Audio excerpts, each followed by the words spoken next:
கருணக்கிழங்கு காரக்குழம்பு.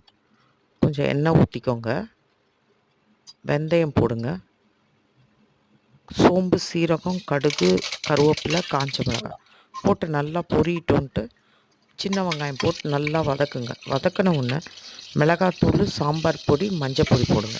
அதையும் நல்லா அந்த எண்ணெயில் ஃப்ரை பண்ண மாதிரி பண்ணிவிட்டு கருணக்கிழங்கை வெட்டி போட்டு நல்லா வதக்குங்க. வதக்கினோடனே தக்காளி போட்டு புளி கரைச்சலை ஊற்றுங்க.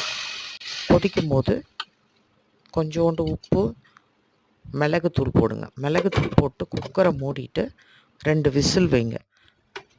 திறந்துட்டு அதுக்கப்புறமா கருணக்கிழங்கு எடுத்து ஃப்ரை பண்ணுங்கள். 2 in 1 இது. தயிர் சாதம் எந்த ரைஸுக்கு வேணாலும் நீங்கள் தொட்டுக்கலாம். ஹெல்த்தி கூட.